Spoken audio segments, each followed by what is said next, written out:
Okay, so good morning, guys. Today is officially the 7th of January 2024, which makes it the end of the first week of the year.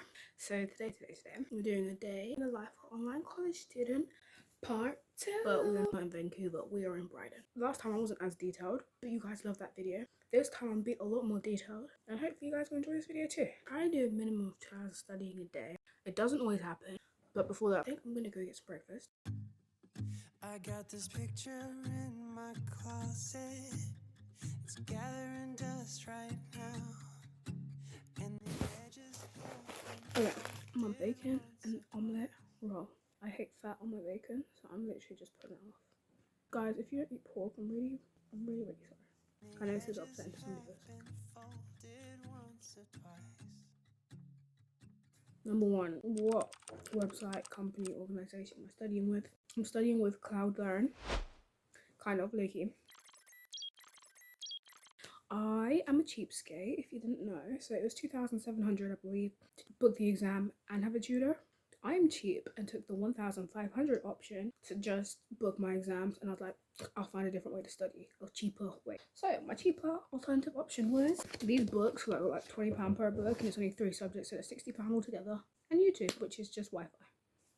But now it's January and my exams are 5 months away. I'm on a crackdown. So I'm actually currently doing 2 hours a day. And I feel like it's just so much more beneficial because, you actually take the time to actually learn and understand the content. Whereas in class, I just zoom past it. We're in class from like 9 till what, till 4:30. So that's like 7 hours and a half. Plus commuting. Oh my gosh, commuting was the biggest thing that annoyed me about going to college. Because it was an hour there and an hour back, plus the hour getting ready. So in total, you were really in college for, let's say, 7.5 plus 3, 10 hours and a half. But online college, you just get up and go, which is why I'm still in my pajamas because I don't really care too much to get dressed. Oh my gosh, y'all. I'm telling you now, flashcards, best thing ever. Quick, easy memory refresher. And I think these are going to be so helpful on the day of an exam. And also, the great thing about these books that I mentioned in my last video, they have questions at the bottom of the page. And at the back of the book somewhere is the answer to those questions. Now, I only have my economics book with me because I'm doing economics, business, and maths, but economics and business are basically the same exact thing, just written in different ways. So when I'm studying economics, I'm revising business, and when I'm studying business, I'm revising economics. And the only part about business and economics that is not the same is maths, and I'm still studying maths.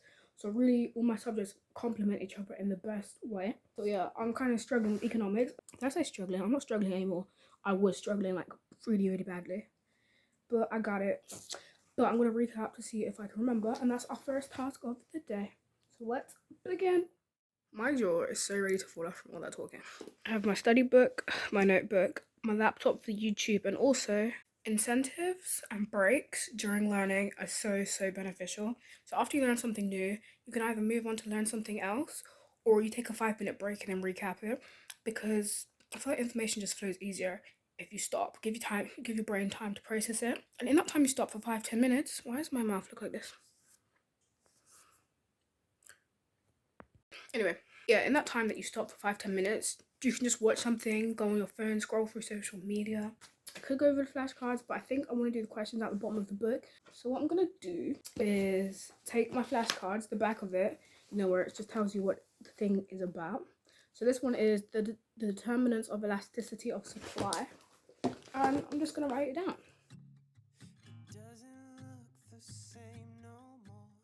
Okay guys, I'm done my little list. I put 13 things down, but there's actually 11. I forgot the last two, which is cool because, remembering 9 out of 11 is pretty good, because in an exam you probably need 4 at most. Okay, now a question that you probably do have is, how do you learn and remember and retain the information other than flashcards? What I do is, when I give something a meaning or understand why something happens, it's easier to remember. So if I'm like, why does time affect the supply of demand?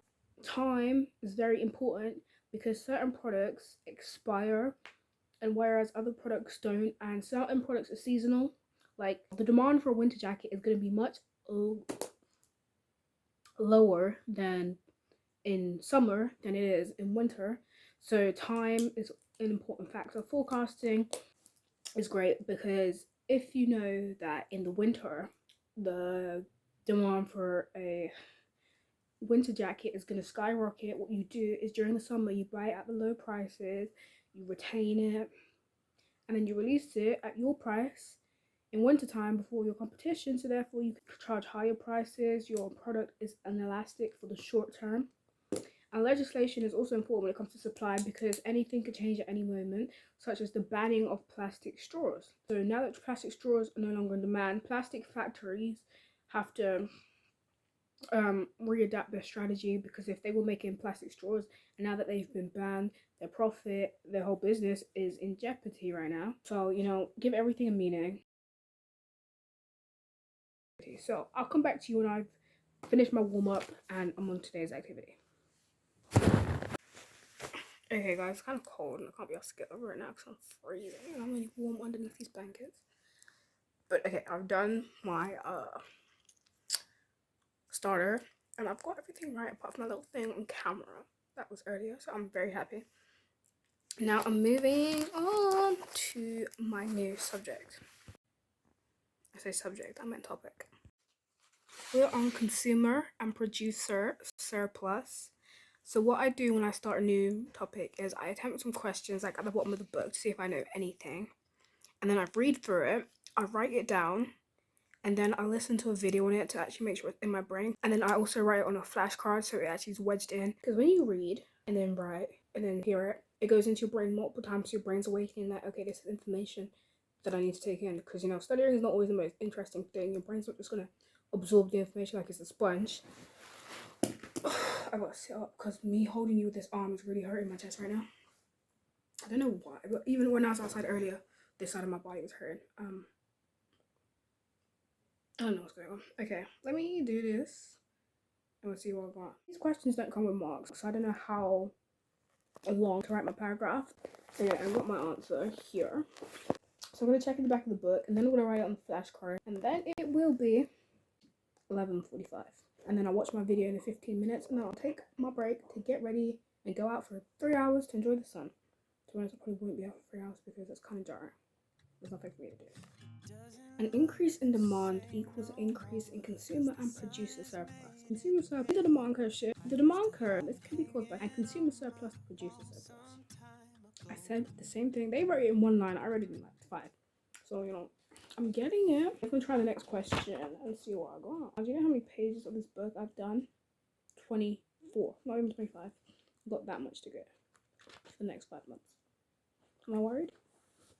Slightly. What will happen to producer surplus as a result of supply curve shifting to the right? The shift to the right of the demand curve shows an increase. Just while I'm in the middle of this question and the question just hit me, what you guys probably thinking, how do I stay motivated? I realized I forgot to answer that in the last video. Basically, if you break it down into manageable chunks, it's so much easier. So instead of being like, yeah, I'm gonna do 8 hours today, 6 hours today, 50 hours this week, be like, okay, I'm gonna do 2 hours a day. And then once you get started, you really get into it and you really want to do more and more and more.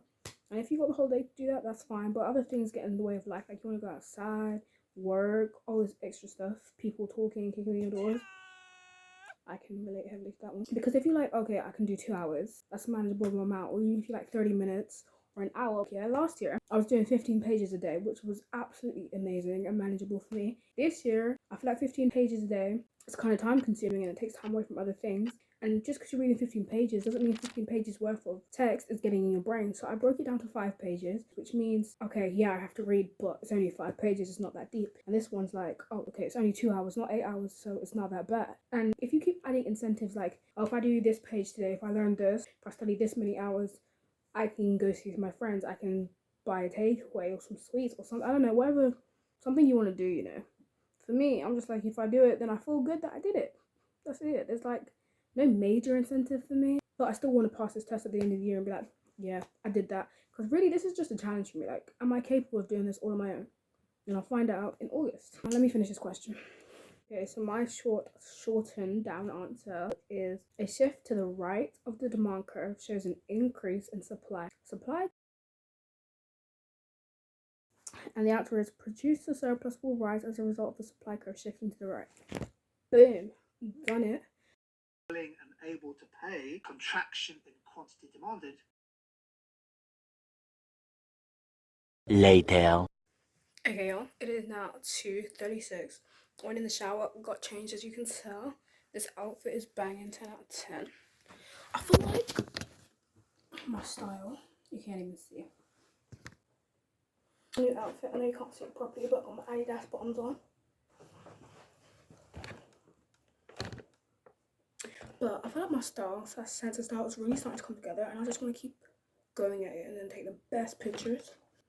And yeah, we've got an hour and a half before the sun goes down, so let's go. I believe that this is a sight for sore eyes.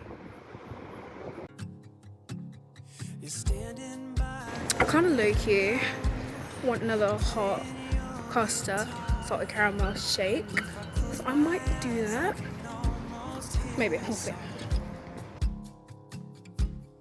Picture of you. Okay, I'm definitely a beg, but this is the best thing ever. But I'm gonna stop today before I get addicted.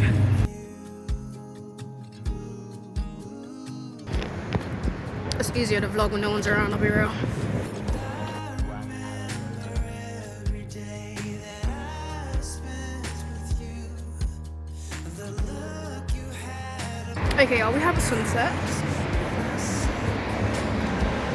However, it looks so much better in person, so I'm sorry there is no justice here. I was young and dumb. And all that I've left from that. Okay, y'all, I am back. I've changed, washed my hands, and now it's dinner time. I'm eating on a towel because the bed is white and I cannot afford to stain it because something was leaking. But y'all see that? Rice, plantain, jerk chicken, little side pot salad, and some more plantain chips. Oh my gosh, I absolutely love plantain chips. Fell in love with them years ago. But before I used to hate them.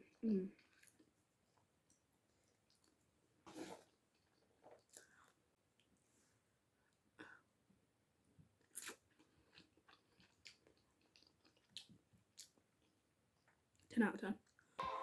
Is this really as far as my Sharingan can go? No, you did really well.